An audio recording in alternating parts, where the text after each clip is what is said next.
Posibleng ba paaga ang pahalik ngayong nasa Quirino Grandstand na ang imahe ng Poong Jesus Nazareno? Bagamat nakikiusap ang simbahan na sana iwasan daw yung literal na paghalik. Binago rin ang andas sa maghahatid dito, pabalik ng Quiapo.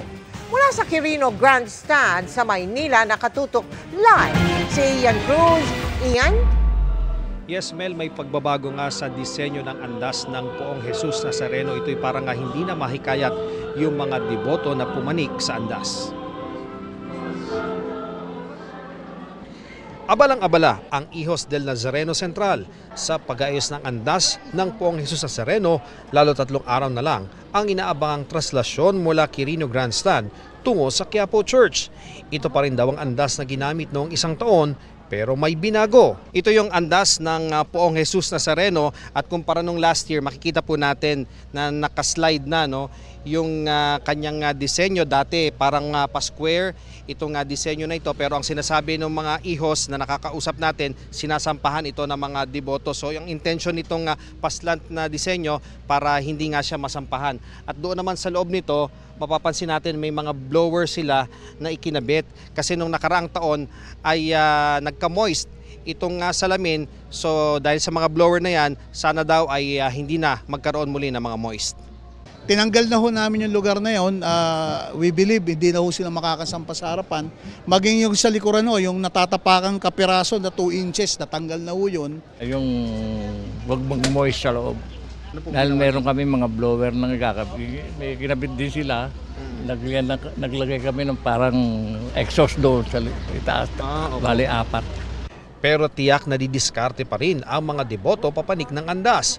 Ang mahalaga raw, maaasahan ng tibay nito. Ang matibay at maaasahang andas kasi ang isa sa susi para sa mas mabilis na traslasyon. Yung gulong, hindi yan mag-stack up? Hindi naman. Dahil po Unang-una sa parang caster wheel ang ginamit namin dyan, malaki. Kanina, pinangunahan ni PNP Chief General Romel Marbil ang send-off sa mga pulis na magbabantay sa seguridad ng Nazareno 2025.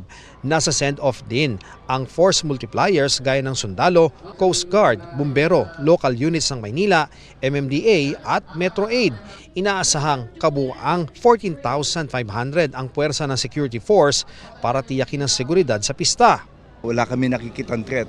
Ang pinag-uusapan lang namin yung maraming tao, mas maraming taong dadagsa ngayon kasi mas open. So yun ang namin, then yung traffic. Same time, we don't see any threat but yung mga masasaktan. Mag-aalas 3 kaninang hapon, inilagay na rin sa entablado sa Quirino Grandstand ang imahe ng Poong Nazareno para sa pahalik. Nakalabas ang krus at paa ng imahe pero may pakiusap ang mga otoridad. Pwede nilang pahiran ng kanilang panyo o tuwalya. Pakiusap lang ho namin, wag na humalik. Yun na lamang ipinahid nilang panyo o tuwalya ang kanilang halikan para ho makaiwas tayo makakontaminate kung tayo ay may dinadalang karamdaman.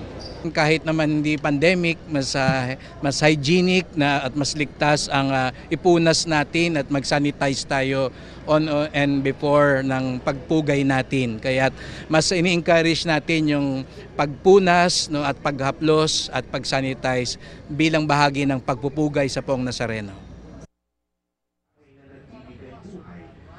Mel, hanggang sa mga sandaling ito ay nagpapatuloy nga itong nagaganap na misa dito sa Quirino Grandstand para yan sa mga volunteers ng Nazareno 2025. Doon naman nga sa mga naghihintay ng balita ukol sa pahalik na nakaschedule ng January 7 to 8, ang sinabi ni Father Sescon, maaring magsimula yung pahalik ng mas maaga, pwedeng mamayang gabi o mamayang madaling araw, depende raw kung daragsa yung mga deboto ay papayagan na nilang magsimula itong pahalik. So yan muna ang latest mula rito sa Quirino Grandstand. Balik sa iyo, Mel. Maraming salamat sa iyo, Ian Cruz.